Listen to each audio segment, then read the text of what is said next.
Giants, Padres, and baseball. Austin Hedges making the diving catch. Snap throw to first for the double play.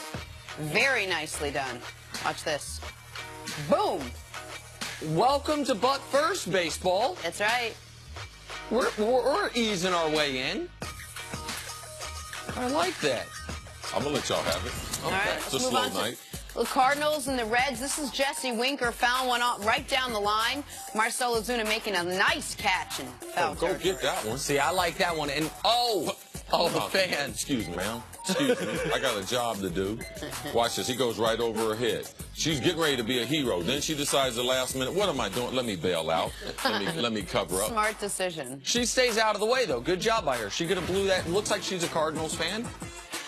Finally, we got some Minnesota spring tackle football. Tyler Johnson making an incredible one-handed catch. The Golden Gophers receiver looking like he's in mid-season form, CC. Oh, that was nice.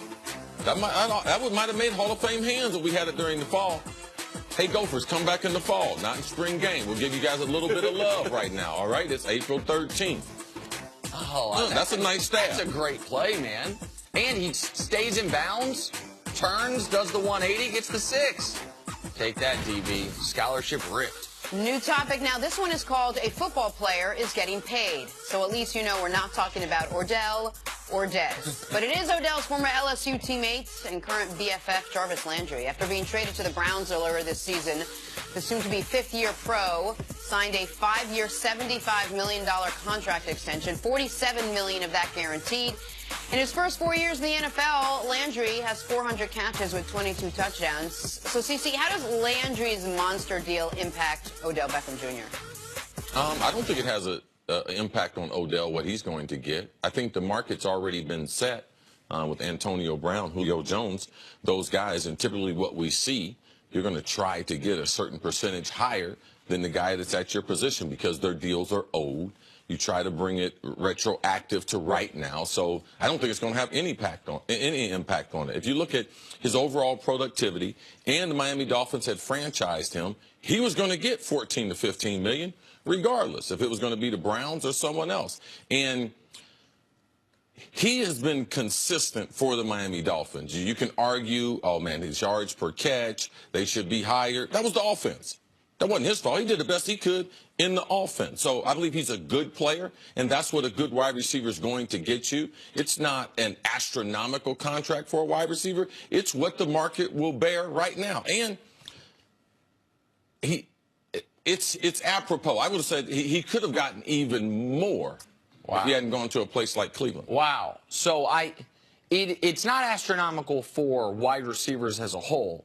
It is a market setter for slot wide receivers. And so either Cleveland... I don't think they slotted him like that. Okay, well, that's what I was about to say. Yeah. Cleveland is not viewing either. They're fine with totally resetting the market for a slot wide receiver, or they're not viewing him as that. That's what he was in Miami. They must not, I would imagine, they're not viewing him like that. The knock on Jarvis Landry is what CC mentioned, the yards per catch. Yeah, I think a slot receiver, too, is a guy that couldn't start. It's not only size, what their expertise is, short area quickness, but it's also, are they a starter? Are they my number one or my number two guy? Typically, the third guy is moved in the slot. Jarvis Landry is not that. So they did not reset the market for slot receivers in paying him that $15 million.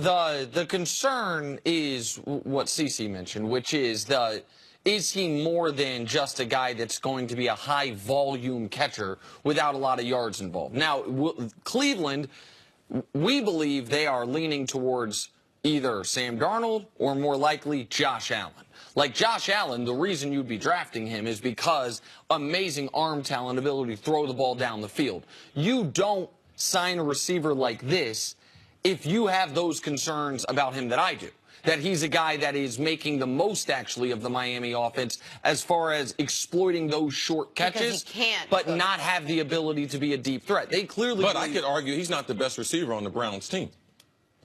They got a guy named Josh Gordon. Right.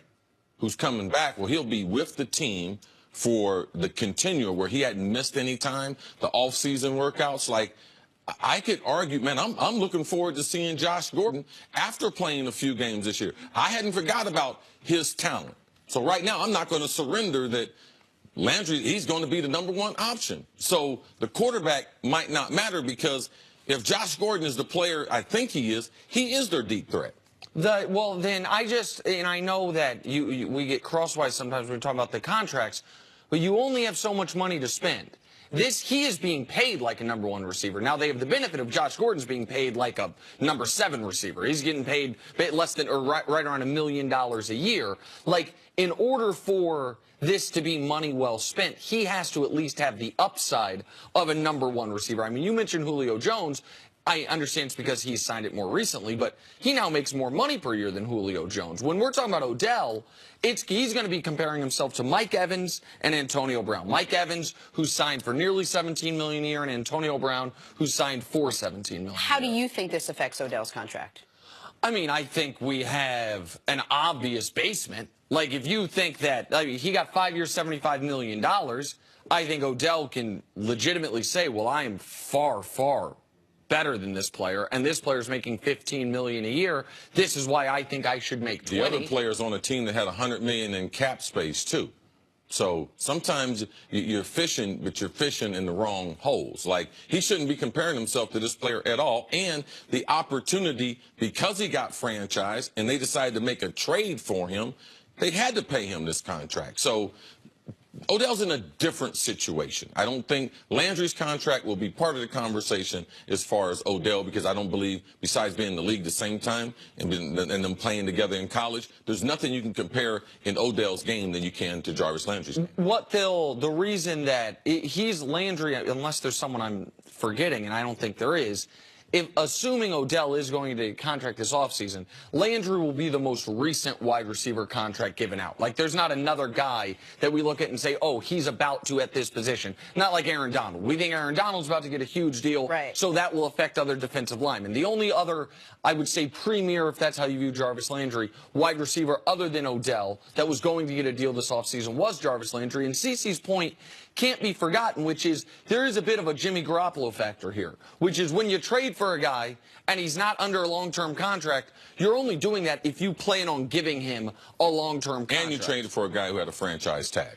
Right, so he had a 1-year salary built in already. Yes. That was an average of the top 5 players at his position in the league. So he was in a position to be, based on his production, paid more than you would have slotted him otherwise. Well, just question about Odell. Is there someone out there whose contract you could look at to see where Odell would be? He mentioned the two as far as Mike Evans in Tampa Bay. They've been in the league relatively the same time.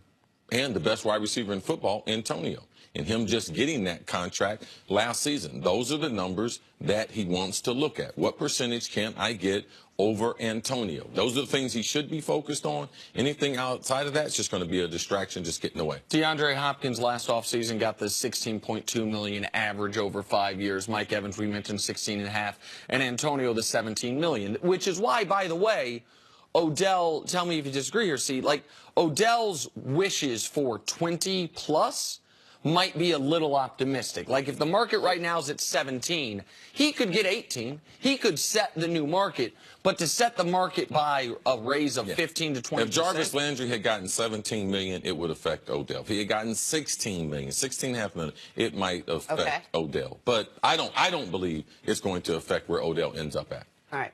Keep it there. Coming up, hey, how much resistance will the Indiana Pacers put up against the Cavs? We'll break that one down next on First Things First.